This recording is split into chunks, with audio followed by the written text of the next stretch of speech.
ఎన్నికలకు సంబంధించి ఏం జరిగింది మనతో పాటుగా ఉన్నారు సీనియర్ జర్నలిస్ట్ సురేష్ కొచ్చాతిల్ గారు. Hello sir, good morning. నమస్కారం.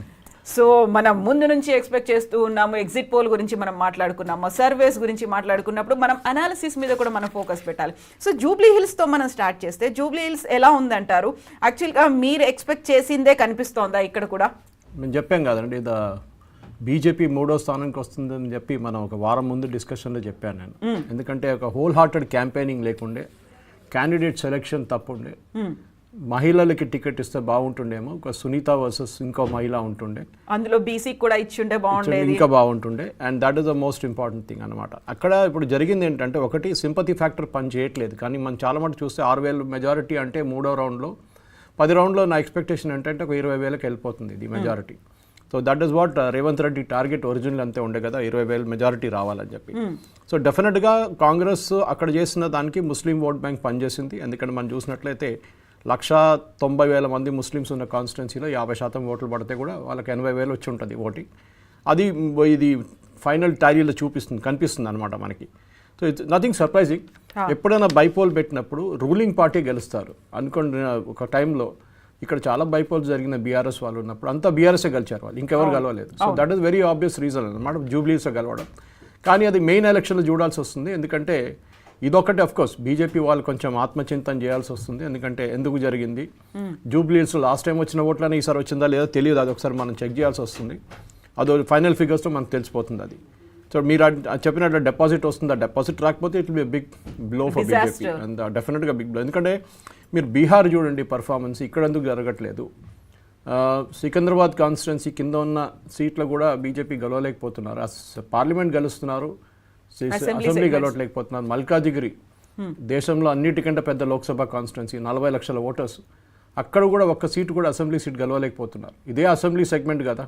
అంటే లోక్సభలో మోదీ గారు బ్రాండ్ ఇమేజ్ నడుస్తుందా, లేకుంటే ఇండివిజువల్ ఎంపీ బ్రాండ్ ఇమేజ్ నడుస్తుందా? ఈట్ల రాజేందర్ ఉండొచ్చు, కొండా విశ్వేశ్వరరెడ్డి ఉండొచ్చు, లేకుంటే కిషన్ రెడ్డి. ఇట్లా నేను సిటీ గురించి మాట్లాడుతున్నాను.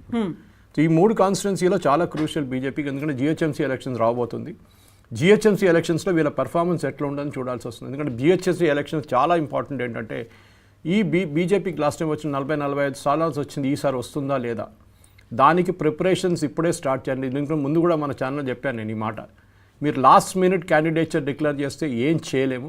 You have to declare candidature as early as next week. ఎందుకంటే వాళ్ళ క్యాంపెయినింగ్, ఎందుకంటే అన్ని లోకల్ ఇష్యూస్ ఉంటుంది. ఎగ్జాక్ట్లీ. ఫర్ ఎగ్జాంపుల్ నాకు చాలా మంచిగా ఒక క్యాండిడేట్ ఎవరు తెలిసిన శ్రవణ్ అని చెప్పి ఎరెడ్మెంట్ ఉంచాడు.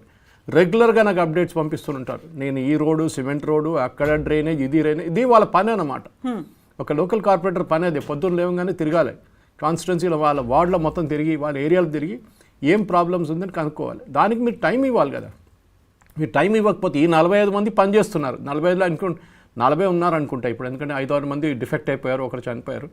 సో 40 మందినో 38 ఎంతమంది ఉన్నా కానీ ఆ కౌన్సిలర్ వాళ్ళు పనిచేస్తున్నారు. కానీ మిగతా కౌన్సిలర్స్, మీరు ఓడిపోయిన సీట్లలో మీరు గెలవాలంటే మీరు క్యాండిడేట్స్ ఇప్పుడే అనౌన్స్ చేయాల్సి వస్తుంది. మీరు వాళ్ళకి 3 వారాలు టైం ఇస్తే ఎక్కడ గెలుస్తాయి? అందులోనూ లాస్ట్ రోజు అనౌన్స్ చేశారు నామినేషన్లకి. అదే రోజు, చివరి రోజు అనుకున్న రోజు మాత్రమే బోల్డ్ అని పేర్లు వినిపిస్తే ఆల్రెడీ డిక్లేర్ చేయడానికి 3 days టైం తీసుకున్నారు అనే మాట. రామచంద్రరావు గారికి లాస్ట్ టైం సీట్ ఇచ్చింది ఎప్పుడు, even assembly seat, Lok Sabha seat కూడా ఎప్పుడు ఇస్తారంటే లాస్ట్ మినిట్లో అనౌన్స్ చేస్తారు. మల్కాజిగిరి పాప ఆయనకి 1 రోజు 2 రోజులు టైం కూడా ఉండదు నామినేషన్ ఫైల్ చేసి క్యాంపెయిన్ చేయడానికి. అక్కడి నుంచి వారం ఉంటుంది maximum. So you have to give. ఎందుకు ఇవ్వట్లేదు? ఫర్ ఎగ్జాంపుల్ ట్రివాండ్రం ఎగ్జాంపుల్ ఇస్తాను. తిరువనంతపురంలో బీజేపీకి ఇట్లా మనలాగానే ఇక్కడ జిహెచ్ఎంసీ లాగా చాలా మంచి పట్టు ఉంది. అక్కడ ఐ థింక్ 65 మంది ఉన్నారు వాళ్ళకి అక్కడ కౌన్సిలర్స్, అక్కడ ఉన్న కౌన్సిల్లో. వాళ్ళు ఆల్రెడీ ఎలక్షన్ కన్నా ఒక 2-3 వారాల ముందే అనౌన్స్ చేసేసారు క్యాండిడేట్స్ని. They started campaigning in the area. ఈ 65 గెలిచిన వాళ్ళు కాకుండా ఓడిపోయిన వాళ్ళు కూడా క్యాంపెయినింగ్ మొదలుపెట్టారు వాళ్ళ సీట్లని. ఇది చేయాల్సింది. కానీ ఇప్పుడు ఇదే ప్రాబ్లం, క్యాండిడేట్ సెలెక్షన్ తప్పైతే ఒకటి. సెకండ్, కాన్స్టిట్యున్సీలో కూడా మీరు ఎందుకు పోటీ చేస్తున్నారు అనేది వాళ్ళకు కూడా ఒక విజిబిలిటీ ఉండాలి. అది లేదు, ఈసారి జరగలేదు. అది అన్ఫార్చునేట్ ఫర్ బీజేపీ. కానీ జిహెచ్ఎంసీ అటెండ్, ఎందుకంటే దీనికా ముందు కూడా కిషన్ రెడ్డి గారితో మాట్లాడినప్పుడు పోయిన వారం నేను ఇంటర్వ్యూ చేశాను. ఆయన అదే అన్నారు, మా నిఘా అంతా ఇప్పుడు జిహెచ్ఎంసీ మీద ఉంటుంది. అయితే జూబ్లీ హిల్స్ని వదిలేసుకున్నారా? నా బాడీ లాంగ్వేజ్లో తెలిసిపోయింది అది. మీరు ఆ ఇంటర్వ్యూ యూట్యూబ్లో ఉంది, లింక్ పంపిస్తాను చూడండి. ఈ హ్యాడ్ ఆల్మోస్ట్ గివెన్ అప్. పోతే పోయింది. ఈవెన్ లోకల్ బాడీ ఎలక్షన్స్ ఆయన అంటున్నారు, which is correct. Local body ఎలక్షన్స్లో మోస్ట్లీ లోకల్ ఇష్యూస్ మీద ఉంటారు. గెలిచిన ఏ సర్పంచ్ గెలిచినా కానీ ఆయన రూలింగ్ పార్టీ వైపు వెళ్ళిపోతాడు. ఎందుకంటే ఆయనకి ఫండ్స్ కావాల్సి వస్తుంది, ఆయనకి డబ్బులు ఉండాలి విలేజ్లు నడిపేయడానికి డెఫినెట్గా ఆ రూలింగ్ పార్టీ వైపే వెళ్తాడు. సో లోకల్ బాడీ ఎలక్షన్స్ పక్కన పెడదాం, మన జెడ్పీటీసీలు ఎంపీటీసీ అంత పక్కన పెడతాం. జిహెచ్ఎంసీ ఒక ప్రెస్టీజ్ ఇష్యూ బీజేపీకి. ఇక్కడ నుంచి కోర్స్ కరెక్షన్ చేయాలంటే definitely they have to work on it. ఎందుకంటే మీరు ఇటువైపు చూస్తున్నారు, హైదరాబాద్ వైపు, సికింద్రాబాద్ వైపు కూడా ఉంది, కంటోన్మెంట్ ఉంది మీకు పోల్స్. కంటోన్మెంట్లో ఉన్న వార్డులు గెలవాలి కదా, అక్కడ కూడా ఏం జరుగుతుంది? అక్కడ కూడా బీజేపీ కాన్సన్ట్రేట్ చేస్తేనే డెఫినెట్గా కంటోన్మెంట్లో పర్ఫామ్ చేయొచ్చు. ఎందుకంటే కంటోన్మెంట్లో చాలామంది కాస్మోపాలిటన్ పాపులేషన్ ఉన్నారు. ఎక్స్ ఆర్మీ రిటైర్ అయిన వాళ్ళు ఆర్మీ ఉన్నారు, ఎయిర్ ఫోర్స్ ఉన్నారు, వీళ్ళందరూ ఉన్నారు అక్కడ, రైల్వే ఎంప్లాయ్, వీళ్ళందరూ ఓటేస్తారు కదా. సో డెఫినెట్గా సికింద్రాబాద్ కంటోన్మెంట్ బోర్డ్ జిహెచ్ఎంసీ మీద నిఘా పెట్టాల్సింది బీజేపీ. వాళ్ళు క్యాండిడేట్ సెలక్షన్ అనౌన్స్ చేస్తే బాగుంటుందని నా సజెషన్ అనమాట.